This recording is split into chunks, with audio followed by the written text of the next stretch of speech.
Hey, it's Lee for On Your Marks Wrestling, and I'm here with an NXT review for March 28th. It's a little late, so hopefully I don't lose track too much, because my brain's not really working all that well.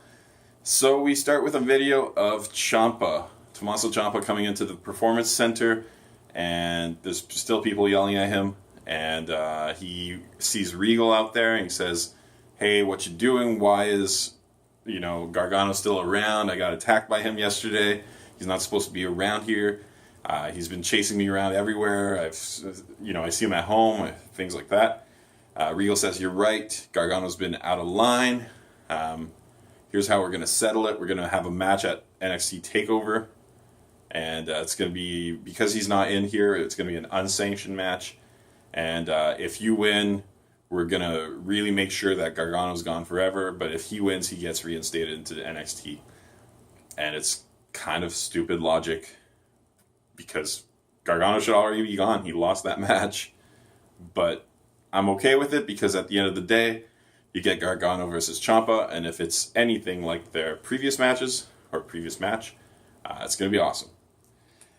So then Regal is kind of a star of this episode. He's in the ring he's actually in the ring to cut a promo. He announces the North American Championship, a new championship, kind of like the UK Championship. And while he's cutting this kind of announcement, I don't know why I keep saying cutting, he's making an announcement. EC3's music comes on, new music, kind of fits him. And EC3 cuts a really, really, I thought, personality-filled promo. A little bit cocky, but also very charming. Plays with the crowd a lot. Basically says that, tells Regal, "I've been embraced with open arms since I got here. You're paying me handsomely. You hooked me up with a sweet theme song." And then he says, "And it's so great that you're creating this championship to award me upon my arrival." And Regal says, "Nothing is given here. It's all earned. But what I will give you is a title shot at NXT takeover, along with 5 other people with the title dangling above the ring in a ladder match." And the crowd goes crazy. They say they do the "Thank you, Regal" chant. And EC3, I thought the best moment of the interview, or not interview, but the segment, was EC3 thanking Regal in the same cadence as the crowd. And the crowd kind of ate that up. And he just says, "Yeah, I'll win because I'm, the 1%, top 1% of this industry." It was fine. It was a really nice way to introduce EC3. Really good personality coming out of that guy. I found that, I watch Impact as well, and I found that he was kind of just not caring that much of late. He did, his last day at Impact was great, but all the other days were kind of disappointing. So then after that, we get a little Charlie Caruso update of the Dusty Rhodes Classic, because there's 2 matches today. After that, we get to a TM61 interview at the Performance Center about their disappointing loss to AOP, and they're just saying, "Yeah, it is disappointing, it's frustrating, but we need to start beating these better teams, and we'll get back in there." Just after the interview, the cameraman / interviewer says, "Excuse me, we're just seeing something." They run around the corner, and there's an altercation between Shayna Baszler and Ember Moon, and they need to be separated. Just reinforces that match for takeover. Then we have a match between the Street Profits and AOP, Authors of Pain. The match starts with Montez Ford just talking a lot of trash at Razor, and then Razor kind of shoves his face, talks a lot of trash, and really fires up, and Ford just kind of tags himself out. I actually thought that was kind of funny. The crowd didn't seem to think it was that funny. The match goes on for a little while, and then it kind of culminates with Montez Ford offering a drink to Paul Ellering. Ellering kind of milks it a little bit, but then knocks the drink out of his hand, and Ford just kind of does the angry eyes thing and slowly walks towards him. Ellering moves towards the ramp, so Ford kind of chases him down, distracts him, and during this time, Authors of Pain are essentially 2-on-1 against Dawkins, and they destroy him. this match was kind of forgettable, quite forgettable. I just kept wondering, like, why did the Street Profits have to be in the second round? I guess it's easier to beat them that way. But yeah, Montez Ford, I think, is a future superstar. Dawkins, I doubt ever leaves NXT, but that's fine. So then we get Kathy Kelly in the back, and I'm going to say that a few times over the next little while. She's at Regal's office, and she's waiting for him, and she asks him about other ladder match competitors. He mentions that the second person that was signed was Adam Cole, and then the Velveteen Dream comes in and says, hey, that match could go from being just a thing at NXT TakeOver to an experience. And Regal agrees, and he adds Velveteen Dream to the match. Then we get a Lars Sullivan match. It's said to be his comeback. I don't remember him missing that much time. But anyways, it's a squash match versus a guy called John Silver. They did cool camera work on Sullivan's intro. I thought like they lit him in a way where you only saw his silhouette at certain parts, and I just thought it worked really well. Sullivan's finishing sequence in this match was kind of cool. It was a combination of a press into a power slam, then a diving headbutt from the top rope, which is always impressive when you see a big guy on the top rope, and then he does his freak accident, which is essentially, it's kind of like a spinning choke slam, something like that. It was fun.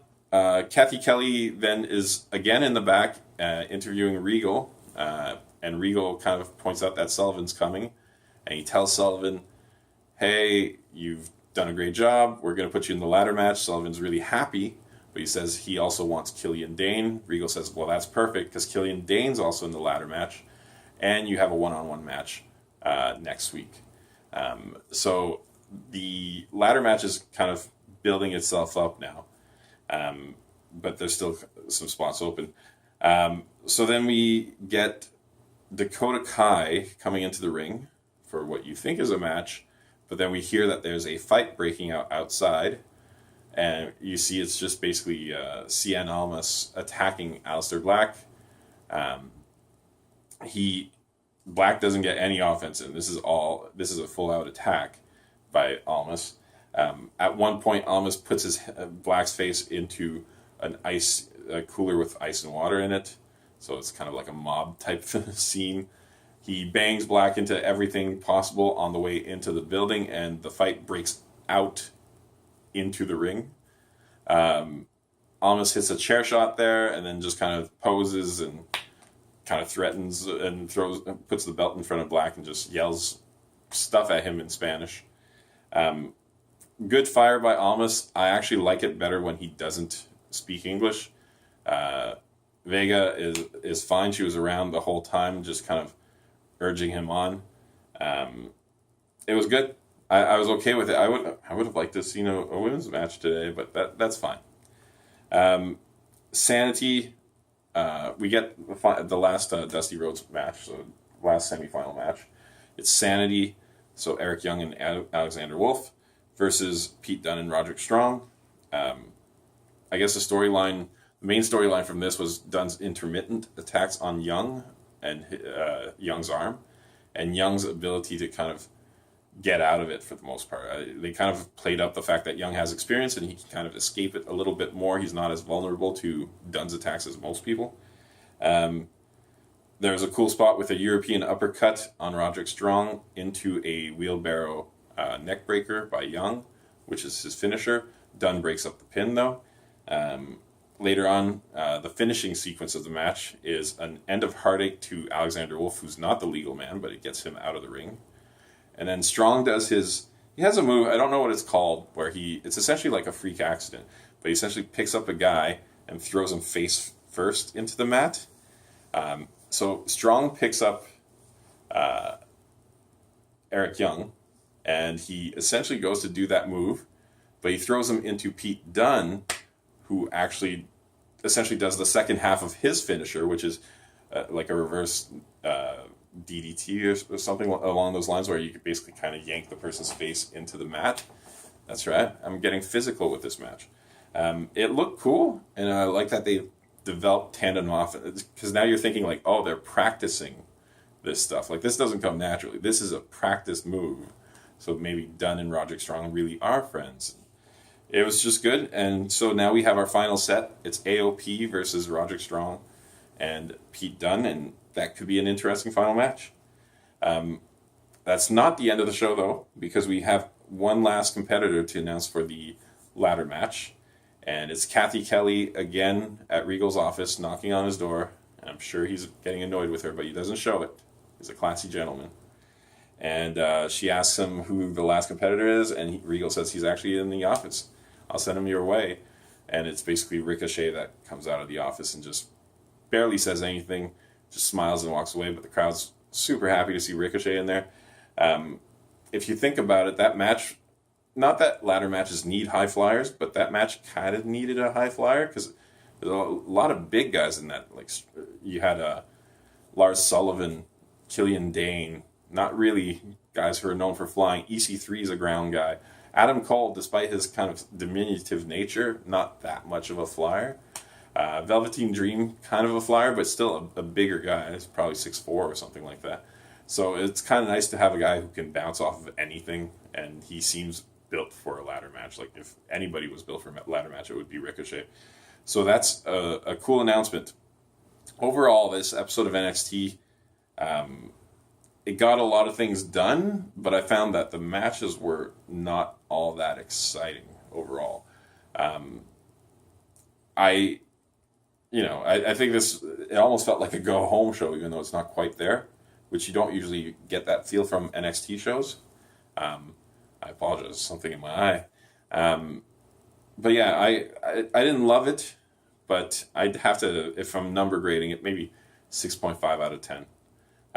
It was fine. It didn't hurt anything. But yeah, I kind of expect a little bit better matches out of NXT. Maybe it's a higher expectation. I'm sure if I saw this kind of thing for 2 hours on SmackDown, I would lose my mind over how great it was. All right. Well, thanks for watching this. We'll have another review next week for NXT.